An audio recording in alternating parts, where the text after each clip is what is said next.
ಸುಮಾರು ಜನ ಕನ್ಫ್ಯೂಸ್ ಆಗಿದ್ದಾರೆ. ಸೆಕೆಂಡ್ ಪಿ ಯು ಸಿ ಆದ್ಮೇಲೆ ಏನ್ ಮಾಡ್ಬೇಕು.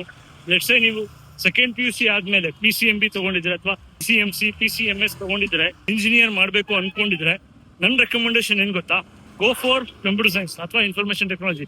ಯಾಕಂದ್ರೆ ಕರೆಂಟ್ ಅಲ್ಲಿ ನಿಮಗೆ ಜಾಬ್ ಆಪರ್ಚುನಿಟೀಸ್ ಜಾಸ್ತಿ ಇರೋದು ಅಥವಾ ನಿಮಗೆ ಅಂತಾರಲ್ಲ ಪ್ಯಾಕೇಜ್ಗಳು ಜಾಸ್ತಿ ಸಿಗೋದು ಯಾವ್ದು ಗೊತ್ತಾ, IT ಕಂಪನೀಸ್ಗಳಲ್ಲಿ, ಸಾಫ್ಟ್ವೇರ್ ಕಂಪನಿಗಳಲ್ಲಿ.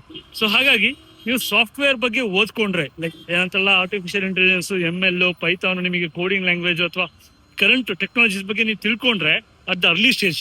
ಯಾವಾಗ ಫಸ್ಟ್ ಇಯರ್ ಇಂಜಿನಿಯರಿಂಗ್ ಅಲ್ಲಿ ನೀವು ತಿಳ್ಕೊಂಡ್ಬಿಟ್ರೆ ಕಂಪ್ಯೂಟರ್ ಸೈನ್ಸ್ ಅಥವಾ ಇನ್ಫಾರ್ಮೇಶನ್ ಟೆಕ್ನಾಲಜಿ ಓದ್ಕೊಂಡ್ರೆ ಬೆಟರ್ ಆಗಿರುತ್ತೆ. ನೀವು ಇನ್ನೂ 4 ವರ್ಷದಲ್ಲಿ ಚೆನ್ನಾಗಿ ತಿಳ್ಕೊಂಡು ಒಂದು ಒಳ್ಳೆ ಪ್ಯಾಕೇಜ್, ಒಂದು ಒಳ್ಳೆ ಏನಂತಾರಲ್ಲ ಕಂಪನಿ ಹಿಡಿಬಹುದು. ಅಟ್ಲೀಸ್ಟ್ ಒಂದು ಕ್ಯಾಂಪಸ್ ಆಗಿಲ್ಲ ಅಂದ್ರೆ ಹೊರಗಡೆ ಮಾಡ್ಕೋಬಹುದು, ಏನೋ ಒಟ್ಟು ನೀವು ದುಡಿಮೆ ಮಾಡ್ಕೋಬಹುದು. ಆಯ್ತಾ, ಅದರ್ ಬ್ರಾಂಚಸ್ಗೂ ವ್ಯಾಲ್ಯೂ ಇದೆ. ಐ ವಿಲ್ ನಾಟ್ ಸೇ ಮಾಡ್ಬಿಡಿ ಅಂತಲ್ಲ, ಬಟ್ ನಿಮಗೆ ಜಾಬ್ ಆಪರ್ಚುನಿಟೀಸ್ ಜಾಸ್ತಿ ಬೇಕು ಅಂದ್ರೆ I think computer science prefer ಮಾಡಿದ್ರೆ ಒಳ್ಳೇದು. ಯಾಕಂದ್ರೆ ಆಪ್ಷನ್ಸ್ ಜಾಸ್ತಿ ಇರುತ್ತೆ ನಿಮ್ಮ ಹತ್ರ. ಯೋಚನೆ ಮಾಡ್ಬಿಟ್ಟು ನೀವು ಆ ಕೋರ್ಸ್ ನ ತಗೊಳ್ಳಿ. ಆಯ್ತಾ, ಅದು ಬಿಟ್ಟು ಬೇರೆನೂ ಮಾಡ್ಬೋದು. Let's say if you are interested in something like automobile ಕಡೆ ಇದ್ರೆ ನೀವು ಮೆಕ್ಯಾನಿಕಲ್ ಮಾಡ್ಬೋದು ಅಥವಾ ಸಿವಿಲ್ ಮಾಡ್ಬೋದು. ಕನ್ಸ್ಟ್ರಕ್ಷನ್ ಇಂಟ್ರೆಸ್ಟ್ ಇದ್ರೆ ನೀವು ಏನ್ ಬೇಕಾದ್ರೂ ಮಾಡ್ಬೋದು. ಬಟ್ ಚೆನ್ನಾಗಿ ದುಡ್ಡು ಮಾಡಬೇಕು, ಜಾಸ್ತಿ ಪ್ಯಾಕೇಜ್ ಬೇಕು ಅಂದ್ರೆ IT company bro. Computer science and information technology any time any day. Because ನಾನು ಮಿಸ್ಟೇಕ್ಸ್ ಮಾಡಿದ್ದೀನಿ, ನಾನು ಮೆಕ್ಯಾನಿಕಲ್ ತಗೊಂಡು ಬಂದಿದ್ದೆ. ಸೊ ನೀವು ಅದನ್ನ ಮಾಡಕ್ ಹೋಗ್ಬೇಡಿ. ಬೆಟರ್ ಕಂಪ್ಯೂಟರ್ ಸೈನ್ಸ್ ತಗೊಂಡು ಫಸ್ಟಿಗೆ ಓದಕ್ ಶುರು ಮಾಡಿ.